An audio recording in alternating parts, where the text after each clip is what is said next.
धन्यवाद सर। अध्यक्ष मंडल के आदरणीय सदस्य, आदरणीय वक्तागण एवं इस सभा में उपस्थित सभी प्रबुद्धजन को नमस्कार। जैसा कि सर ने बताया कि मेरा बैकग्राउंड इंजीनियरिंग का है, साहित्य का है नहीं, लेकिन मैंने जब से एमए शुरू किया काफ़ी साहित्य का अध्ययन किया। और जैसा कि सब लोग जानते हैं कि सब लोगों ने पढ़ा ही होगा कि साहित्य समाज का दर्पण होता है। हालांकि प्रेमचंद से पहले की साहित्य को देखें तो इसमें इस बात से काफ़ी लोगों ने आपत्ति जाहिर की, क्योंकि प्रेमचंद से पहले के साहित्य में देखें तो उसमें साहित्य राज दरबारों तक सीमित था, या फिर सुंदरता या श्रृंगारिकता में ही डूबा हुआ था। जैसे कि सर ने बताया कि सुंदर राजकुमारियों के उल्लेख में, या फिर प्राकृतिक चित्रण, और उसके बाद आधुनिक काल में राष्ट्रवाद और देश प्रेम से संबंधित साहित्य की रचना हो रही थी। प्रेमचंद ने पहली बार साहित्य में किसान, गरीब, वंचित वर्ग और महिलाओं की समस्या को उठाया है। अगर प्रेमचंद की साहित्य के ऊपर एक बार अवलोकन करें तो हम ये देखते हैं कि उनकी जो अयोध्या कहानी है उसमें उन्होंने दिखाया कि किस तरह से परिवार में आपसी कलह की वजह से परिवार टूटते हैं, और उन्होंने परिवार को बचाने की भी कोशिश की।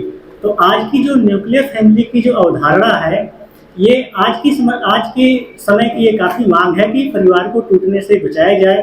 क्योंकि अक्सर ऐसा देखा जा रहा है कि बच्चों को दादा दादी का प्रेम ना मिलने की वजह से बच्चों में काफ़ी उद्दंडता बढ़ती जा रही है, और लोग कहते हैं कि बच्चे बिगड़ गए, लेकिन बच्चे आखिर करें भी क्या? क्योंकि बचपन से ही उन्हें एक तरह से जो भावनात्मक लगाव की कमी जो महसूस हो रही है, इसलिए वो आपसी ग्रुप, मतलब बच्चों का जो आपसी ग्रुप है जिसे गैंग कह सकते हैं, उसमें वो जो सीखते हैं वही उनके व्यक्तित्व का विकास करता है।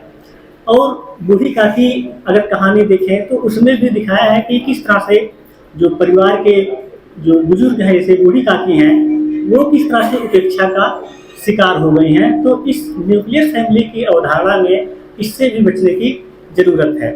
हम सभी लोगों ने बचपन में पंच परमेश्वर की कहानियाँ पढ़ी हैं, तो उसमें भी उन्होंने दिखाया कि अगर हम ईमानदारी बरते तो किस तरह से हमारी न्याय व्यवस्था बनी रहेगी और किसी के साथ अन्याय नहीं हो पाएगा। साथ ही साथ इस सांप्रदायिकता के दौर में जुम्मन शेख और अलगू चौधरी जैसे दो वर्गों का मित्रता बहुत जरूरी है।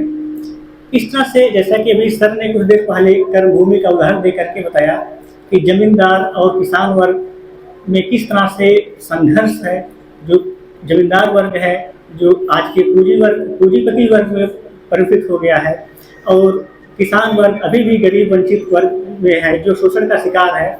इनमें जब उन्हें अपने अधिकारों की बात आती है तो किस तरह से किसानों ने संघर्ष करके अपने जिजीविका प्रदर्शित की। और आज के समय में भी कृषि कानून को लेकर हम देख सकते हैं कि किस तरह से किसानों ने एकजुटता दिखाई और सफलता हासिल की। और अभी हाल ही में जो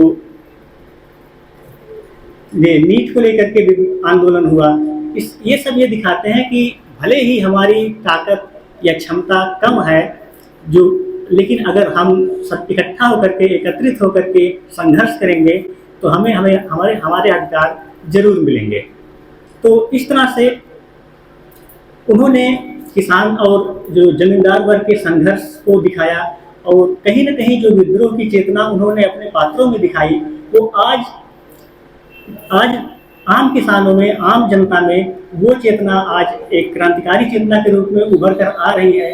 और विभिन्न आंदोलनों में इस तरह से सफलता हासिल की गई, उससे देखकर यही लगता है कि आज भी उसको, इस क्रांति को बनाए रखने की ज़रूरत है।